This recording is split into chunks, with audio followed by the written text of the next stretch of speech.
Merci Alain, merci pour la confiance également. J'ai le privilège, non je vais laisser les techniciens s'en occuper, ils font ça super bien. J'aimerais prendre le temps de vous remercier encore pour votre attention. Je sais que plusieurs vous me connaissez des fois à travers la musique ou à travers le ministère de la prédication.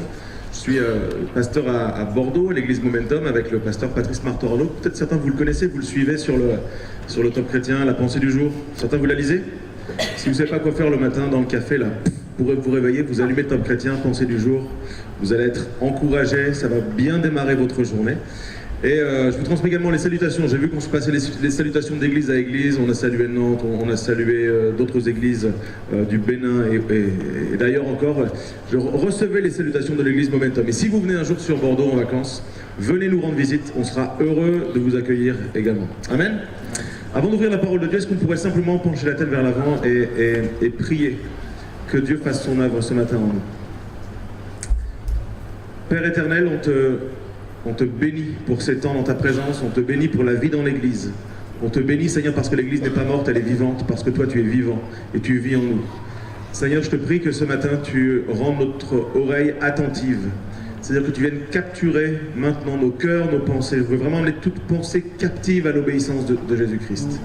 Seigneur, je ne viens pas pour raconter des histoires, je ne viens pas pour occuper un planning.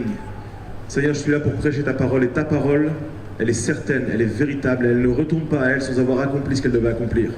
Alors, c'est par la foi et dans le nom de Jésus que je te prie, Père, d'accomplir en nous, en chacun d'entre nous, ce que tu veux accomplir, pour la seule gloire de ton nom. Et ceux qui sont avec moi disent un grand Amen. Amen. Tournez dans vos Bibles, dans le livre des Actes, si vous l'avez avec vous, au chapitre 9 et au verset 36. Ceux qui ont la Bible en papier, en smartphone ou autre, ouvrez-la dans Acte 9 si vous voulez bien, au verset 36. Il va être question d'une résurrection. Il va être question d'une personne qui était morte et qui est ressuscitée. Avant de lire le texte, est-ce que vous savez de qui je vais parler ? Du livre des Actes. Merci, pasteur, pour cette réponse. J'ai parlé de Dorcas. J'ai parlé d'une femme qui était morte et qui est ressuscitée. Est-ce qu'il y a des femmes dans cette pièce ce matin? Toutes celles qui ont dit Amen ne sont donc pas mortes. Est-ce qu'il y a des hommes ce matin dans la pièce? Pensez-vous, messieurs, que nous ayons des choses à apprendre d'une femme? C'est marrant, il y a beaucoup moins d'Amen que tout à l'heure. Je sais pourquoi je suis venu ce matin. Ça va être bon. Acte 9, verset 36. Il y avait à Joppé parmi les disciples une femme nommée Tabitha, ce qui signifie Dorcas. Elle faisait beaucoup de bonnes œuvres et d'aumônes. Elle tomba malade en ce temps-là et mourut. Après l'avoir lavée, on la déposa dans une chambre haute. Comme Lyde est près de Joppé, les disciples, ayant appris que Pierre s'y trouvait, envoyèrent 2 hommes vers lui pour le prier de venir chez eux sans tarder. Pierre se leva et partit avec ces hommes. Lorsqu'il fut arrivé, on le conduisit dans la chambre haute. Toutes les veuves l'entourèrent en pleurant et lui montrèrent les tuniques et les vêtements que faisait Dorcas, pendant qu'elle était avec elles. Pierre fit sortir tout le monde, il se mit à genoux et pria. Puis se tournant vers le corps, il dit « Tabitha, lève-toi ». Elle ouvrit les yeux, et ayant vu Pierre, elle s'assit. Il lui donna la main et la fit lever. Il appela ensuite les saints et les veuves, et la leur présenta vivante. Cela fut connu de tout Joppé, et beaucoup crurent au Seigneur. Amen. Quel glorieux récit. Quelqu'un meurt, on appelle Pierre, il vient, il prie, vivante. Next. Suivant. Soyez bénis, bon dimanche. C'est extraordinaire quand même, un récit comme ça, une histoire comme ça. Qu'est-ce que ça éveille chez nous? C'est une histoire, c'est l'histoire de quelqu'un. Waouh, c'est glorieux, qu'est-ce que c'est beau, qu'est-ce que c'est puissant, qu'est-ce que c'est... Mais qu'est-ce qu'on a à apprendre nous? On est vivants. Est-ce qu'il y a des choses, est-ce qu'il y a des principes bibliques pour nous, pour venir nous chambouler, nous transformer, nous métamorphoser, pour que dans notre semaine, pour que dans cette journée, dans la semaine qui arrive, on vive et on s'approprie des principes pour nous? Est-ce qu'il y a des choses pour nous dans ce texte? On va voir ça ensemble. Je crois qu'il y a une bénédiction pour chacun d'entre nous. Quand je me suis penché sur ce texte, et je vous invite à le faire quand vous êtes sur votre Bible et que vous lisez un verset ou un passage biblique, pour tenter de comprendre la pensée de Dieu, on ne peut pas juste lire l'histoire, qui est, même si elle est glorieuse, elle est magnifique, puis on dit juste « waouh », on est émerveillé, mais il faut poser des questions au texte. Il faut poser des questions au texte qu'on a lu ou qu'on est en train de lire. Et moi, la question que je me suis posée, c'est pourquoi Dieu a ressuscité Dorcas? Moi, je vous le dis, j'aurais préféré, si j'avais été Dorcas, et je suis conscient que c'est difficile à imaginer ça, mais si j'avais été Dorcas, j'aurais préféré ne pas ressusciter. Et vous? Si vous mourrez maintenant, et là tout le monde tremble en se disant pourvu que ça n'arrive pas. Si tu meurs maintenant, est-ce que tu veux que je prie pour toi pour que tu ressuscites? Il y en a qui sont complètement affolés, qui cherchent leur sac, leur clé pour partir de ce lieu, pour fermer les portes, verrouiller tout. Non. Ça peut vous choquer, mais je pense que la plus grande bénéficiaire de la résurrection de Dorcas, ce n'est pas Dorcas. Dorcas, c'est qui? Dorcas, c'est une femme qui est formidable. Elle s'appelait à l'origine Tabitha et on la surnomme Dorcas, qui en grec signifie gazelle. C'est charmant comme nom, comme petit surnom. Monsieur, si tu es marié ou si tu es en cours pour l'être, tu peux appeler celle qui est à côté de toi gazelle. Si tu n'es pas encore marié et qu'il n'y a rien encore avec la fille à côté de toi, ne l'appelle pas gazelle, c'est un peu trop tôt. Mais garde le nom dans ta manche, ça peut servir un jour. Sur une soirée comme le... Non, je vais pas faire les avances. En tout cas, c'est suffisamment important pour que la Bible nous présente Dorcas, Tabitha, qui s'appelle Dorcas Gazelle. Et la Bible est très précise, elle est vraiment intéressante parce qu'elle dit « Il y avait parmi les disciples une femme qui s'appelait Dorcas ». Et en fait, Dorcas, c'est une disciple. C'est une femme qui aime Dieu de tout son cœur. C'est une femme qui sert Dieu de tout son cœur. Et elle est au même rang, elle a le même statut que les autres disciples. C'est son histoire, donc on parle d'elle, mais sinon elle est juste parmi les disciples. Elle fait partie de l'équipe des disciples, des hommes et des femmes qui servent Dieu, qui aiment Dieu passionnément et qui ont fait cette rencontre et qui ont fait le choix de se donner pleinement à Dieu et de consacrer leur vie au Seigneur, comme je suis sûr qu'il y en a également ce matin. Mais Luc, l'auteur du livre des Actes, quand il précise Dorcas parmi les disciples, et il nous laisse à penser quelque chose, c'est qu'il ne présente pas Dorcas comme l'épouse d'un tel. Je ne sais pas si vous avez vu, mais ce matin, Alain t'a présenté ton épouse Isabelle, t'as une petite parole pour ton épouse, et puis si quelqu'un ne connaît pas Isabelle, Isabelle c'est la dame qui est assise à côté de Alain. Tout à l'heure on a présenté mon épouse, et Sandy c'est l'épouse de Jérémie, c'est la maman de un tel et de un tel. Ce qui est fou, c'est que quand on présente les gens, on dit toujours c'est l'épouse ou le mari de telle personne, c'est le papa ou la maman de tel ou tel enfant. Vous avez remarqué ça? Et le texte ne nous laisse pas à penser que Dorcas puisse être une maman ou qu'elle puisse être mariée. Rien ne le dit. D'ailleurs, dans son histoire, quand elle meurt, ce sont des gens qui vont s'occuper de la laver, de la préparer pour sa sépulture. La famille n'est pas là. Les gens qui portent le deuil, et ça se faisait à l'époque, et ça se fait encore dans certains pays, les gens sont là pour pleurer, mais il n'y a aucune mention de sa famille. Ce que les commentateurs disent, c'est que certainement cette femme, Dorcas, soit elle était célibataire, soit elle était veuve, mais en tout cas, il n'y avait pas de proches. Donc, entre guillemets, Dieu n'a pas ressuscité Dorcas parce que sa famille avait besoin d'elle, parce que son époux avait besoin d'elle, parce que ses enfants avaient besoin d'elle.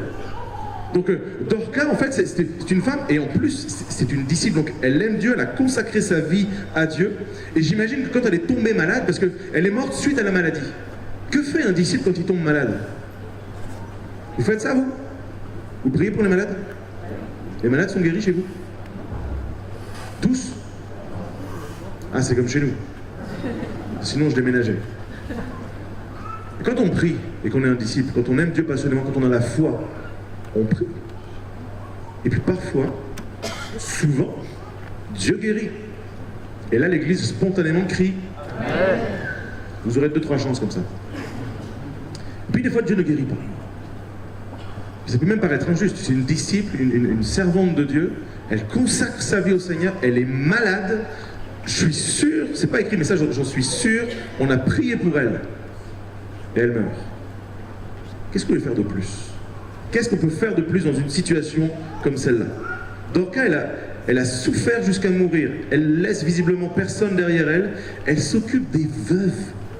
C'est pas la prédicatrice de la méga church à la mode en ce moment. Ça gêne qui? Ça gêne qui qu'elle meure? Et moi je suis sûr, parce que c'est l'espérance des chrétiens, et Paul le dit en ces termes dans Philippiens chapitre 1er verset 21, Christ est ma vie et la mort m'est un gain. Ça, c'est ce que les chrétiens peuvent dire, c'est ce que les disciples peuvent prononcer comme phrase. Et peut-être ce matin, au milieu de nous, il y a des gens qui n'ont pas cette assurance, cette espérance-là. Et puis, toi, tu pries de ne pas mourir en ce moment. Et puis, je voudrais vraiment t'encourager à travers ce culte, à te tourner vers Dieu, puis à accepter l'amour de Jésus, accepter le pardon de Jésus pour toi, afin que tu puisses repartir de celui avec cette assurance et pouvoir dire, en passant cette porte, oui, Christ est ma vie, mais la mort m'est un gain. Parce que de l'autre côté, je le retrouve. Dans cet endroit où il n'y a plus de larmes, plus de deuil, plus de douleur, plus de maladie, il fait plus froid, il pleut plus, il n'y a plus de brouillard, il n'y a plus de grisaille. Je m'adresse aux Parisiens, normalement, les 10 amens aussi. Ça, je ne peux pas le faire quand je suis à Marseille. Mais généralement, quand tu penses le ciel et la gloire, tout est parfait, tout est bien. Et Dorcas est en route littéralement pour aller retrouver son Dieu, son Sauveur, et on la ressuscite. Moi, je crois que dans ce passage, la bénéficiaire, donc la principale, ce n'est pas Dorcas. Il y a 3 bénéficiaires et j'aimerais m'arrêter sur les 3 bénéficiaires pour que l'on comprenne pourquoi Dieu fait ce qu'il fait. Même si ça peut nous paraître fou, injuste, ou si ça peut nous paraître parfois même inutile, pourquoi Dieu a été faire ça? Il pouvait le faire avec quelqu'un d'autre. Je suis désolé, mais il y a plein de gens super qui meurent tous les jours et Dieu ne les ressuscite pas. On est d'accord avec ça? Alors, pourquoi? Parce qu'il y a 3 bénéficiaires qui ont besoin de l'intervention de Dorcas. Les premières bénéficiaires de la résurrection de Dorcas, ce sont les veuves. Je ne sais pas si... Est-ce qu'il y a des gens qui aiment Jean-Jacques Goldman et qui écoutent Jean-Jacques Goldman? Levez la main. On va prier pour vous maintenant.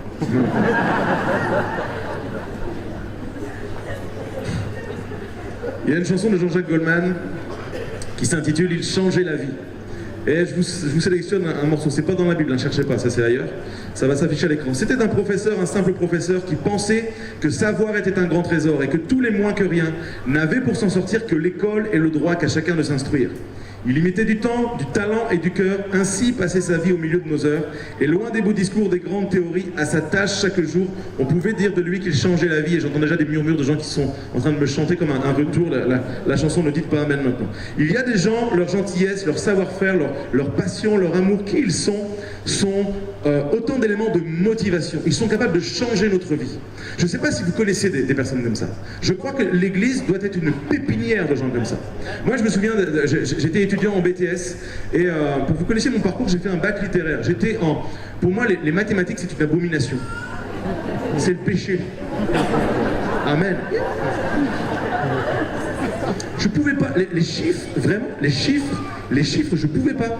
C'était pas possible. Mes enfants ferment les oreilles, j'ai jamais atteint la moyenne en mathématiques en terminale littéraire. Terminale littéraire, le problème de mathématiques, c'est 1 plus 1 égale 2, 2 plus 2 égale 4. Et c'était une catastrophe.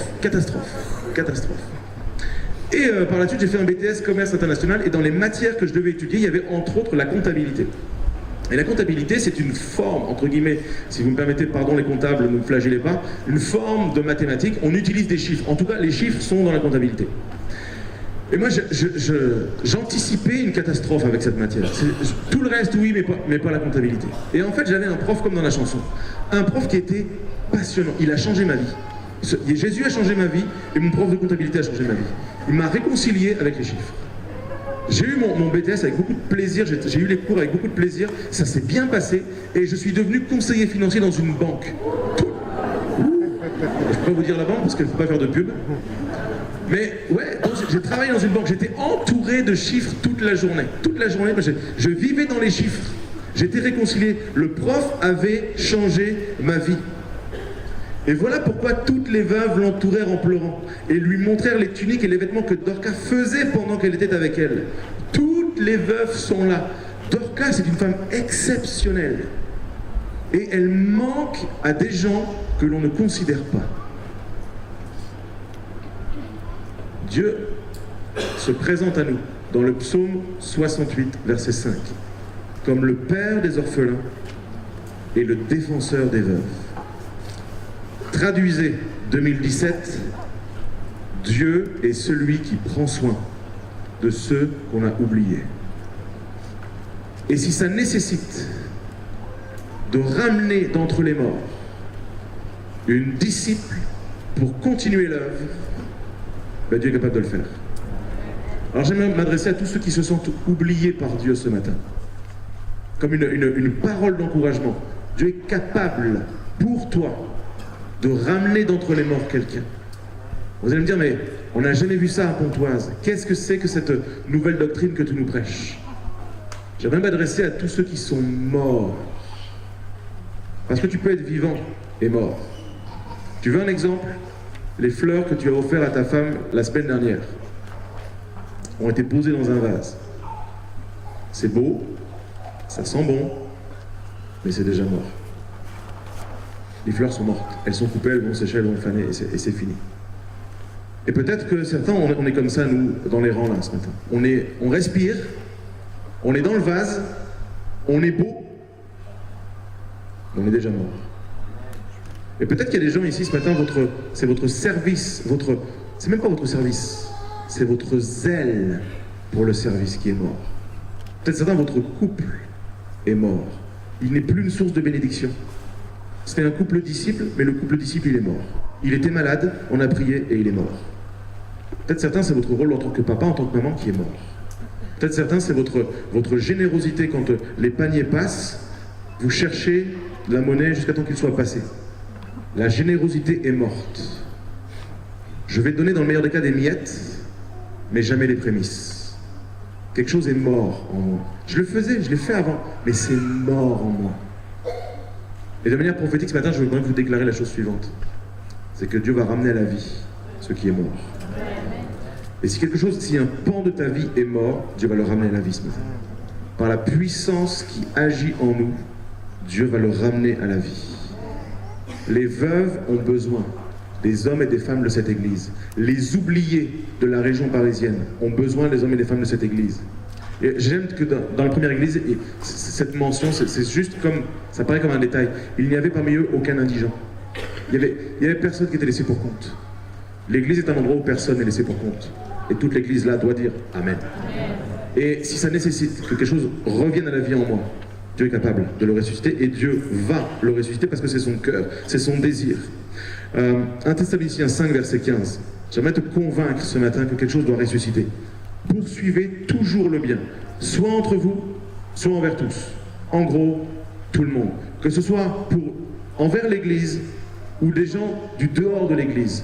Nous sommes appelés par Dieu à poursuivre toujours le bien.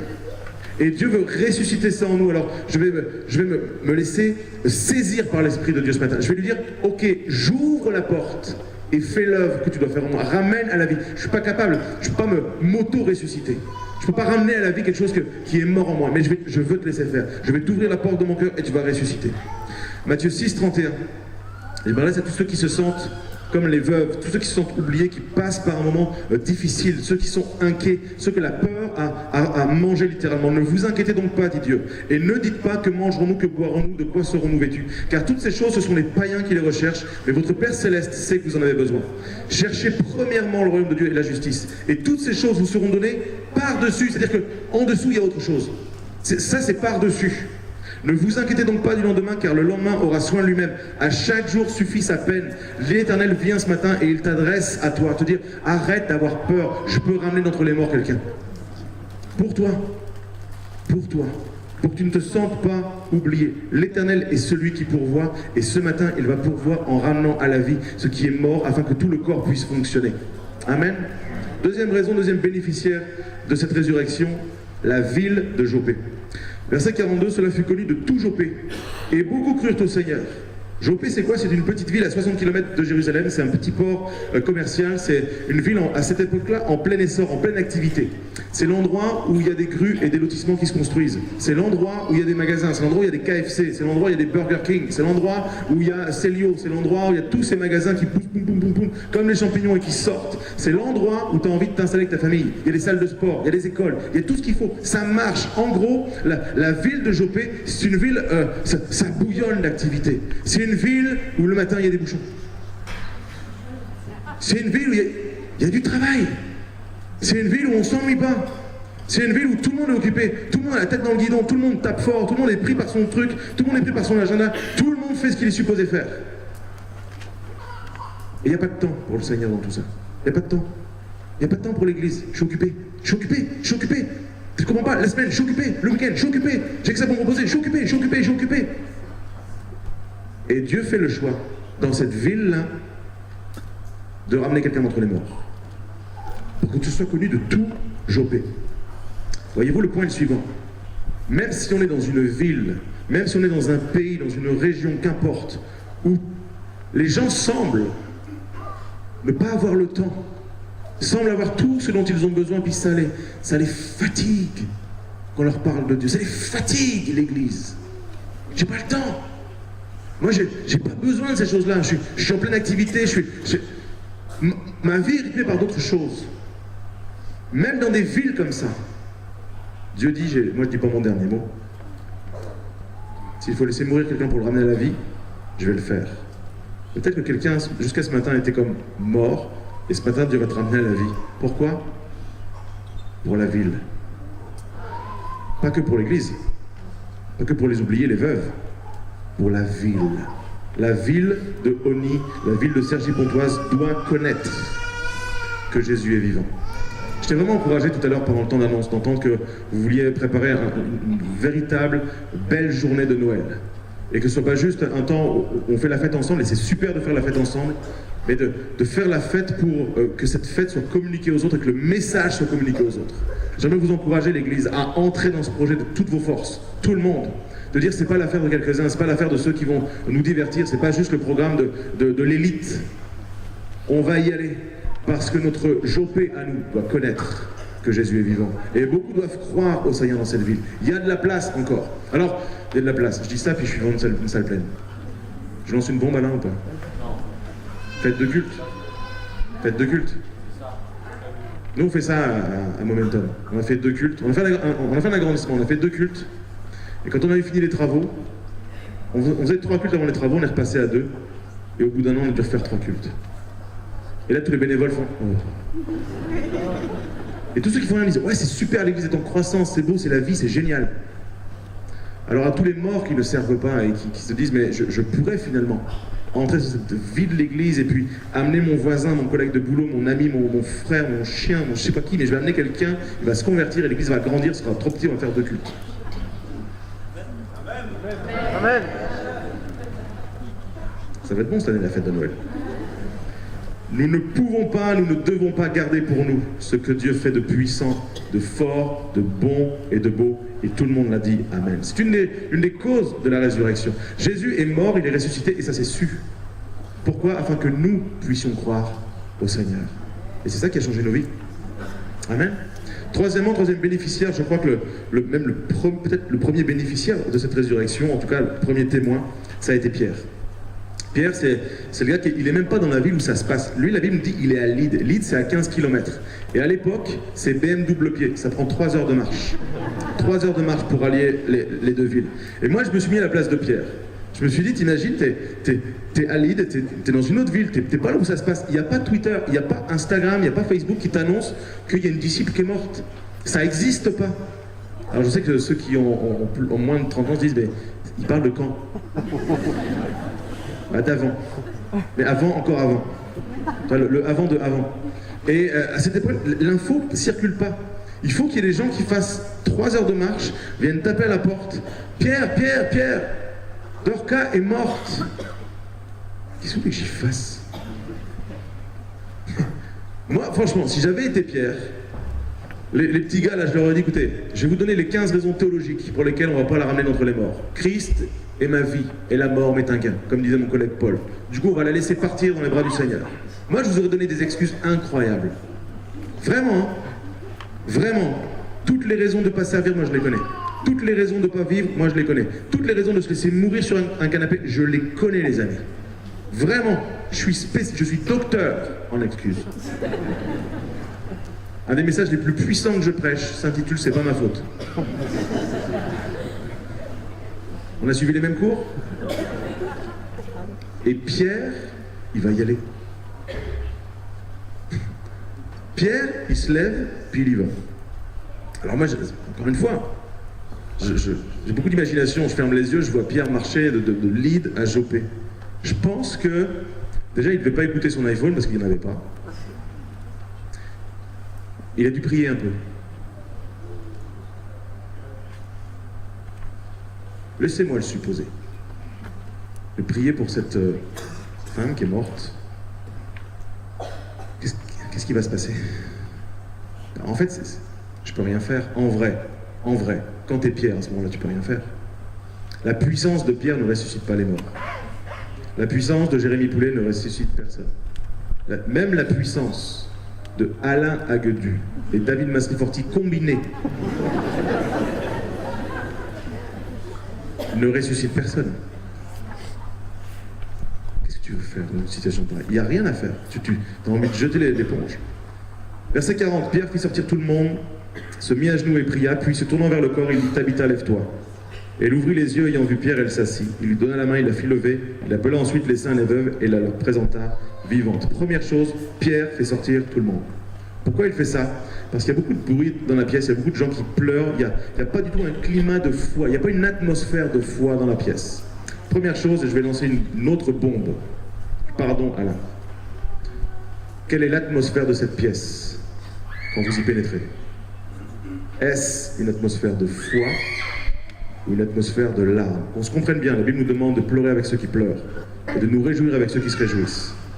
Permettez-moi de croire qu'il y a plus souvent d'occasions de se réjouir que d'occasions de pleurer.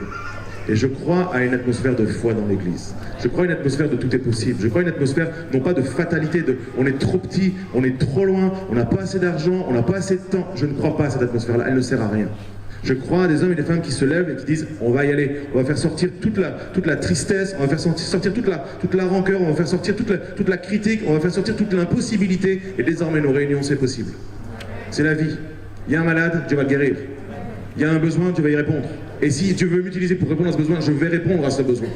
Ça, c'est l'Église. Et Pierre fait sortir tout le monde. Pourquoi? Parce que l'atmosphère doit changer. Il le fait également parce qu'il a vu faire Jésus. Et un disciple fait ce qu'il a vu faire à travers Jésus. Avec la fille de Jaïrus, Jésus a fait la même chose. Tout le monde pleure, Jésus fait sortir tout le monde. Il y a une autorité en faisant ça. Et nous devons nous emparer de cette autorité. La mauvaise nouvelle vient tomber dans ma maison. Pouh, je pleure ce que j'ai à pleurer. Mais je ne resterai pas dans cette pièce, dans cette atmosphère d'impossibilité. Je vais repousser les ténèbres qui veulent me tenir et me dire c'est fini, c'est mort, il n'y a plus d'espoir, il n'y a plus rien à attendre. Non, je vais faire sortir tout ça. Je vais faire sortir de ma vie la phrase c'est impossible. Je vais faire sortir de ma vie la phrase c'est trop tard. Il n'y a plus de solution. Je le fais sortir. Pourquoi? Parce qu'il y a quelque chose qui m'attend derrière. Pierre fait quoi? Il se met à genoux, nous dit la Bible. Et là, il y a toute l'humilité d'un serviteur qui sait que ça ne dépend pas de lui. Il sait que ça dépend de Dieu. Tout vient d'en haut, tout n'est que grâce. Tout don parfait, toute grâce excellente nous viennent d'en haut du Père des Lumières. Ça ne passera que par mon Dieu, ça vient de lui. Je ne peux pas donner ce que je n'ai pas reçu. S'il me le donne, je pourrai le communiquer. Et cet homme-là, il sait, il a beau s'appeler Pierre, il a beau être... il faisait partie de la garde rapprochée de Jésus. Il avait une relation particulière avec Jésus. Mais même ça, c'est pas suffisant. Ça nécessite un homme qui se met à genoux, un homme qui fait preuve d'humilité, un homme qui dit mais en fait je vais arrêter de me faire passer pour ce que je suis pas, pour le grand chrétien de ceci ou de cela, l'homme d'expérience, celui que l'on est venu chercher à cause de son titre et de son nom. Je me mets à genoux. Je me mets à genoux dans l'humilité et je m'attends au secours de Dieu et je prie. C'est pas la première fois que Pierre prie. Il a prié en route, c'est sûr, il a prié avant. Mais là, il prie à nouveau. Et peut-être que pour beaucoup, l'histoire devrait s'arrêter là. On va se tenir à genoux dans la maison et on va prier. On va se tenir à genoux à l'église, puis on va prier, dans une attitude d'humilité. Permettez-moi de vous dire la chose suivante, c'est la troisième bombe que je vais lancer. Prier ne suffit pas. Pierre se tourne vers le corps et la démarche est vraiment, vraiment, vraiment symbolique. Imaginez le corps qui est là, par exemple. Et Pierre ne faisait pas face au corps. Pierre était dans un coin de la pièce, occupé à prier. Et il réalise qu'il peut y passer des jours, des semaines, des années complètes. Il pourrait mourir en prière ici. Qu'il ne se passerait rien. J'ai prié. Et à un moment, je dois me relever. Et je dois faire face au problème. Je dois faire face à ce qui est mort. Et je dois engager ma foi dans une parole de vie. Lève-toi. Lève-toi. C'est la parole de quelqu'un qui a passé du temps en prière, qui a reçu qu'il était temps de se lever. Mais ça passait par lui. Oui, ça venait de Dieu, c'était la puissance de Dieu. Mais il y a un moment, j'ai prié, je me lève et je prononce une parole. Je crois, les amis, que nous devons nous habituer à passer à l'action et pas simplement à prier, à demander. On doit se lever. On a passé du temps à genoux, mais on doit se relever. T'as passé du temps à genoux? Relève-toi. T'as passé du temps près du mort? Relève-toi et prononce une parole de vie. Il y a une puissance qui est libérée, pas seulement dans la prière, mais dans la déclaration de foi. On se comprenne bien, on ne déclare pas des choses comme ça, n'importe quoi, n'importe comment, parce qu'on a envie de déclarer les choses. On déclare ce qu'on a reçu dans la prière. On déclare ce qu'on a reçu dans la prière. Donc on va passer du temps dans la prière, et ensuite on va les déclarer à ce qui est mort, que c'est le temps de reprendre vie. Amen. Pendant que le pianiste revient au clavier, j'aimerais terminer avec un témoignage, une histoire qui résonne dans mon cœur de manière tout à fait particulière. Dans ma famille, on a vécu une situation assez extrême. Je ne sais pas si c'est le bon terme, en tout cas c'est le seul mot qui me vient. Une situation assez extrême. Ma grand-mère, à l'âge de 33 ans, elle était mariée, elle avait 4 enfants. Les 2 derniers sont des jumeaux, et l'un des 2 jumeaux est mon papa. Et à l'âge de 33 ans, donc les petits ils sont tout jeunes, ils ont juste quelques années, et la sœur jumelle de mon papa va décéder.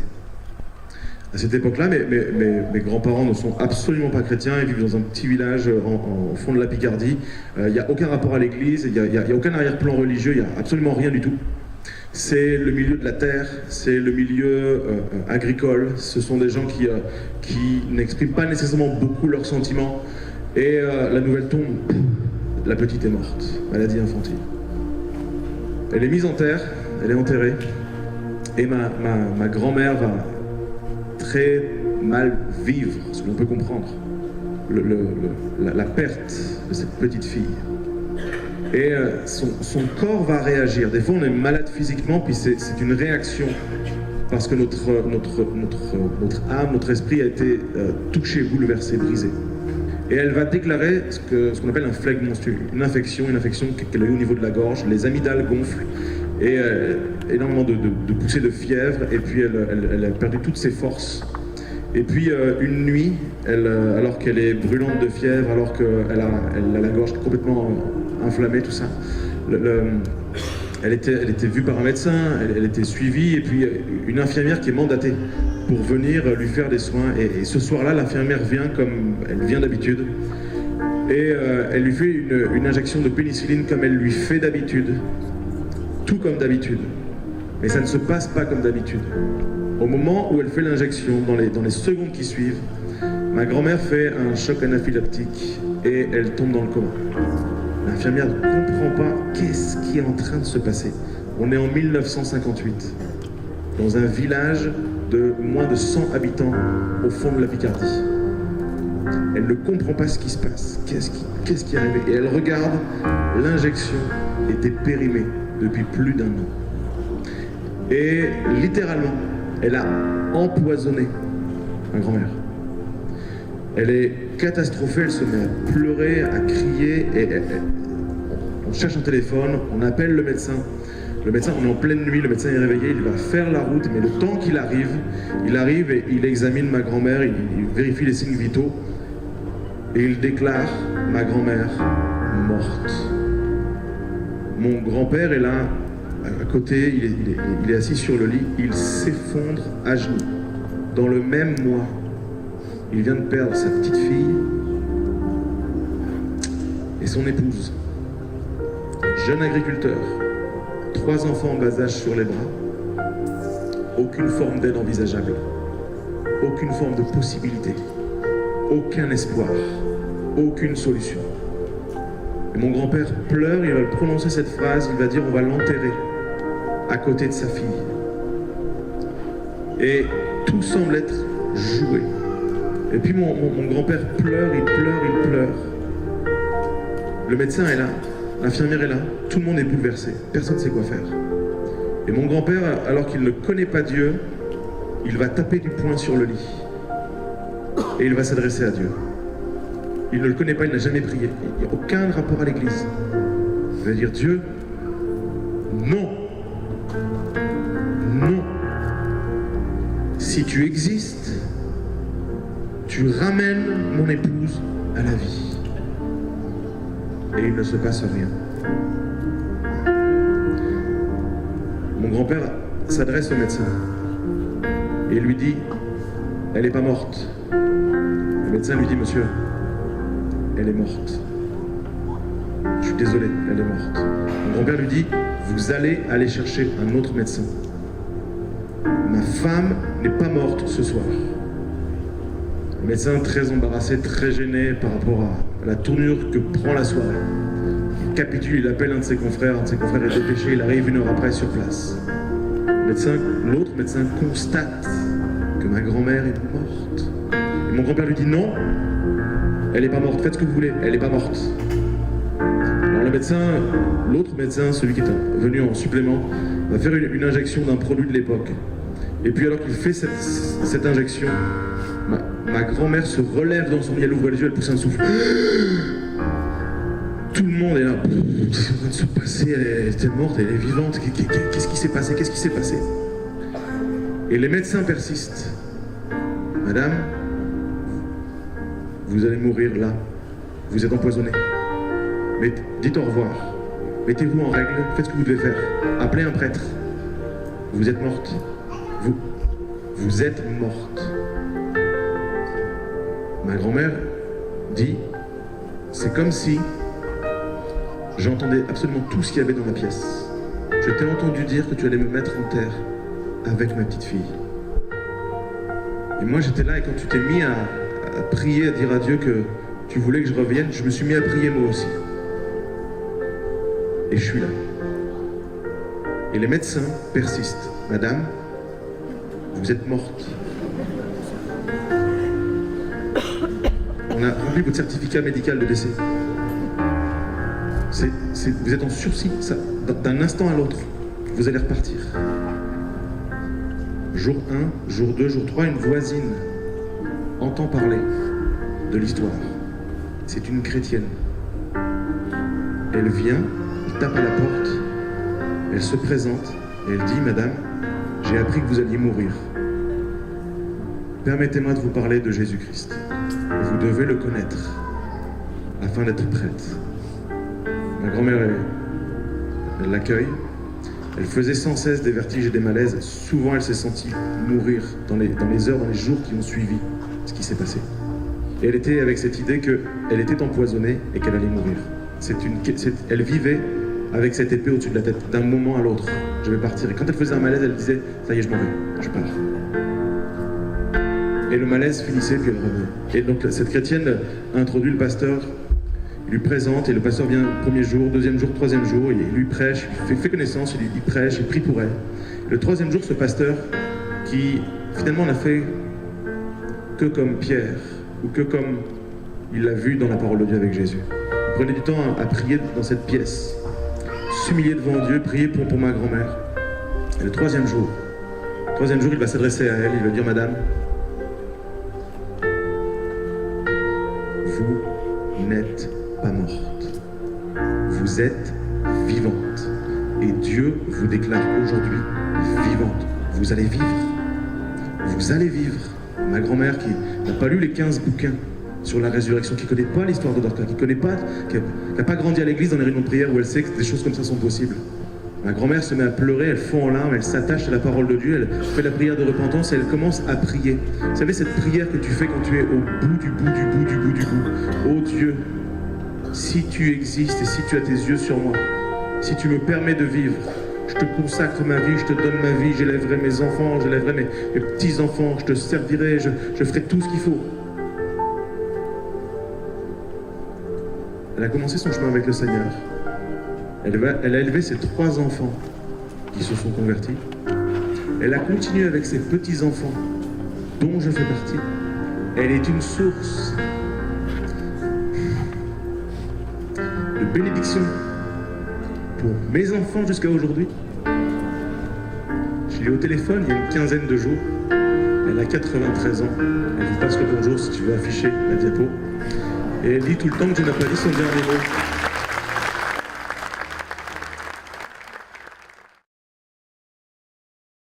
Tout le temps que Dieu n'a pas dit son dernier mot, même si les hommes t'ont déclaré mort, même si ta situation à vue humaine c'est mort, si Dieu n'a pas dit c'est mort, c'est que c'est vivant.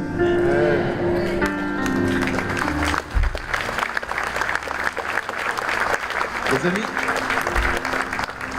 quand j'ai préparé ce culte, je savais à quoi j'allais devoir faire face là maintenant. J'ai lutté avec la pensée, est-ce que je vous prêche ce message, est-ce que je le prêche pas?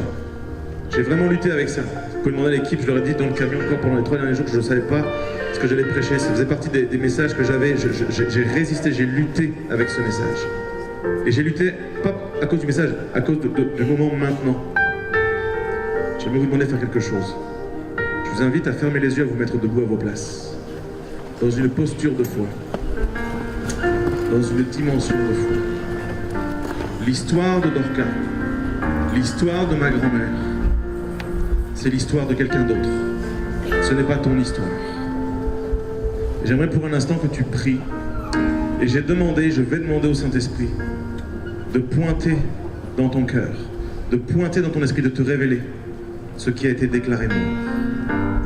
Ce qui a été déclaré mort et qui ne l'est pas, que Dieu va le ramener à la vie maintenant.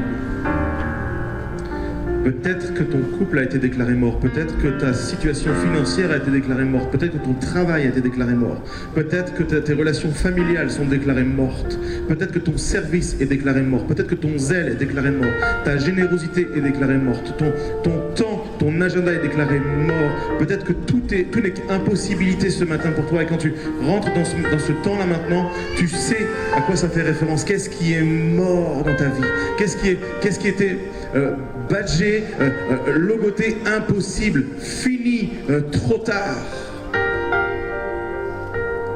Oui, des choses doivent mourir en nous.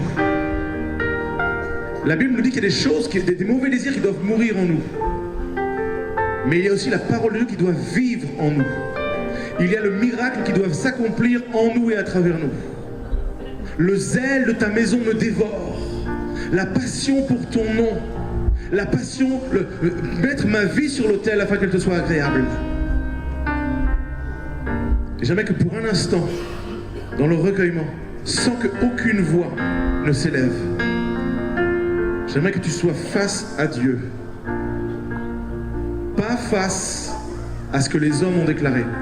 Face à Dieu. Garde les yeux fermés. Garde ton cœur maintenant. Laisse ta bouche fermée. Et écoute ce que Dieu doit te dire. À toi maintenant, dans ton cœur. Pas par la bouche de quelqu'un d'autre. À toi maintenant, dans ton cœur.